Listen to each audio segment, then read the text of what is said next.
Okay, so we've placed this deer net here, and you back up, you can't see it too good. But we've put ribbons on it. Put one about waist high and one about head height. So about 3 feet and 6 feet. Around the perimeter, about 6 inches from the ground, we have ran a strand of electric fence wire all the way around the perimeter. And I'm gonna zip tie it there. Let the bottom 6 inches be a little bit loose. But I want it loose so if the deer come into it, hopefully they'll turn around and back out of it instead of pushing through it. But time will tell. So now I'm going to zip tie the bottom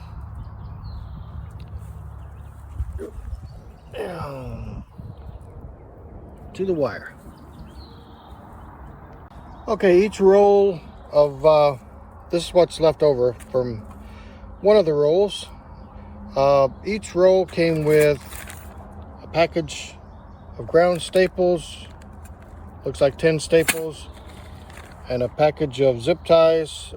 I'd say about 20 zip ties roughly. So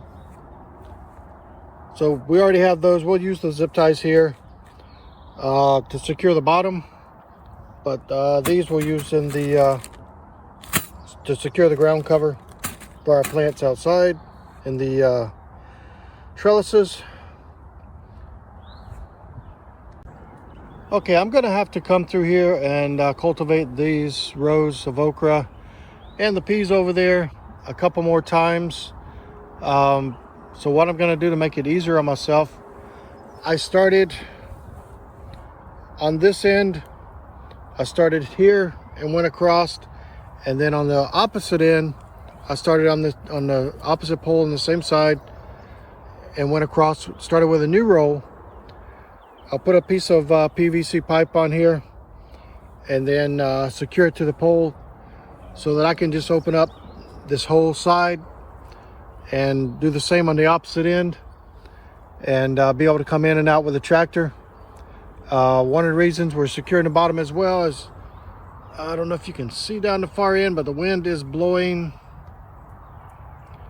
and you can see it's coming in down there on the right and on the far end. So we want to keep it from coming in, getting tangled up on the plants. So we're gonna come in and zip tie the bottom all the way around the perimeter. We'll leave the tops loose, see how that works. If I have issues with wind blowing it down or something like that, then we'll come back and reassess, possibly add another row of fence wire about mid-length. Now these poles are 8 feet high, and we have 7.5 feet high deer fence. So hopefully this will keep the deers out.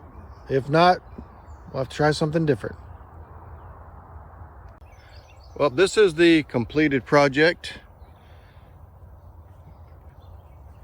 And I placed the orange flagging tape.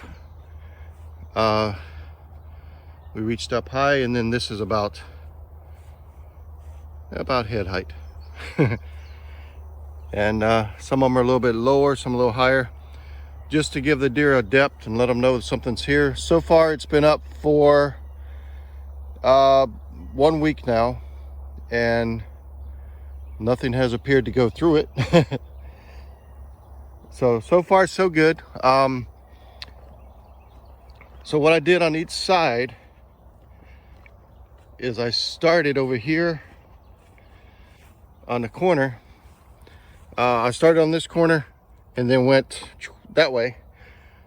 You know, obviously here with the new row went that way. And on the opposite corner down there, I started and went across as well. And I have a pipe like this, and we just use zip ties. And I drove in some nails. I did 3 of them. Shoop. So that way, they're gonna get caught on there a little bit. but I don't open it that often, so I break it. So now I can just open up the whole side here. Well, open up each end, and I just walk this down the road, and it doesn't tangle. I have the electric fence wire on the bottom secured to the pole. That way I'm not driving over the fence wire when I need to get in. As you can see, I opened it up and tilled on each side the okra, and yes, there is okra in there. Let's lay that down. There is okra within this grass. We do got little okras coming along here, but it is we don't use chemicals, so we're gonna have grass. When they get about 12 inches high, I'll come in with my bedders and the bedding plows and throw dirt up and cover up about 2/3 of the grass. And then when they get up about 2 feet high, that'll be the last time I'll be able to get the tractor over them. It'll bend them over a little bit at that point when I drive over them, but I'll be able to bury a lot more of the grass and weeds that are in there. And then from that, we just deal with whatever we have.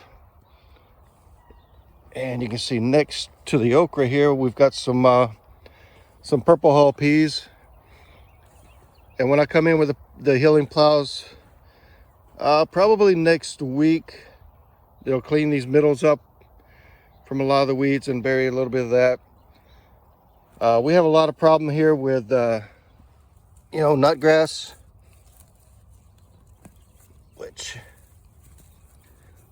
they have a little nut on them.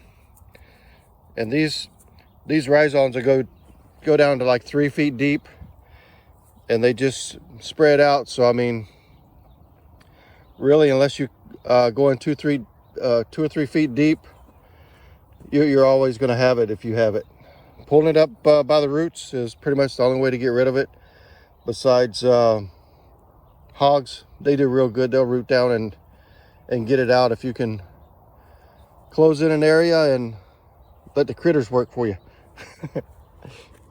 But this is the completed deer net, and we'll try to do another video later on, just letting you know how it worked through the season. This okra should be here. We're in May right now. This okra should last us until we start getting cooler temperatures around October, November. We have cut okra for Thanksgiving before, so that would be nice to do again if we can keep the deer out.